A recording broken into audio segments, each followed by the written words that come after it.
get more from Michael Bellisario, who is an analyst at Baird. Thank you very much indeed for joining us, Michael. Thanks for having me. Good afternoon. I know it's a very broad sector, but why do you think the hotel stocks did well last year?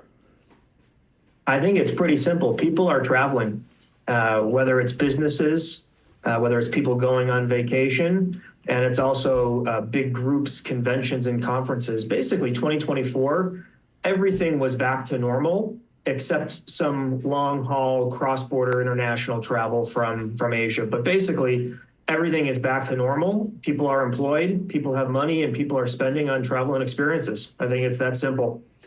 It's interesting, though, with the massive run-up in hotel costs, for example, and eating out, consumers so far are willing to pay those extra costs? They are, especially at the high end. Right? There's not a lot of trade-off when you're willing to pay $1,000 or $2,000 a night out of Four Seasons. You see that more at the $200, $300 price point level. I think what was interesting, what happened in the summer of last year, the US dollar was so strong. If you lived in New York, it was cheaper to go to Europe on vacation than to Florida or California. So consumers are smart. Everything is at their fingertips. They'll find good deals. Everyone is still on the margin, a little price sensitive. And I hear you too. I see it in my bill. It's the resort fee. It's the tax on the resort fee. It's the parking fee. There's lots of fees and taxes that add up. And now with the pricing transparency changes, you see that a little bit more upfront before you're booking now. Yeah, it's kind of good that at least the Biden administration went out after that. We've done the same, our government here, or our regulator here. You have some favorite stocks among the hotels. Hilton, why do you think that's a decent prospect right now? I think the biggest thing about the hotel brands is they are growing organically, and they're doing it with other people's money.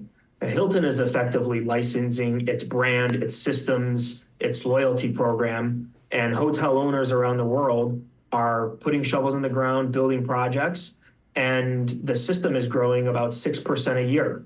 So when you think about an asset-light business, they generate more cash than they need, they buy back a lot of stock, and the beauty of the hotel brand business is the bigger it gets, the stronger it gets. From an owner's perspective, from a developer's perspective, and also importantly from a consumer's perspective, we like to call it, there's more dots on the map. And if there's a Hilton hotel in more cities and more countries, the propensity to travel is higher, and people are more loyal and they spend more then. Just remind us, Hilton is not top end, but it's pretty prestigious, I think.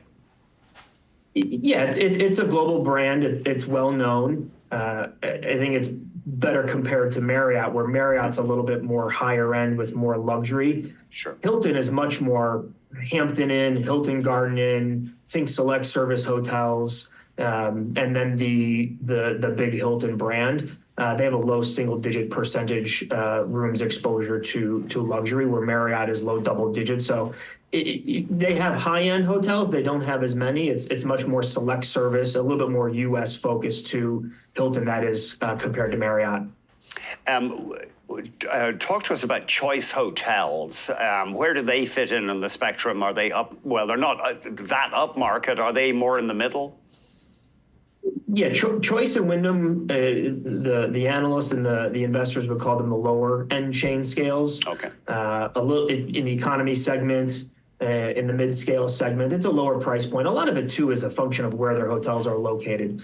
Side of the highway, secondary, tertiary markets, think $79, $89, $99 a night kind of hotels. It's the everyday traveler. Lots of locations next to national parks, and much more of a leisure skew there.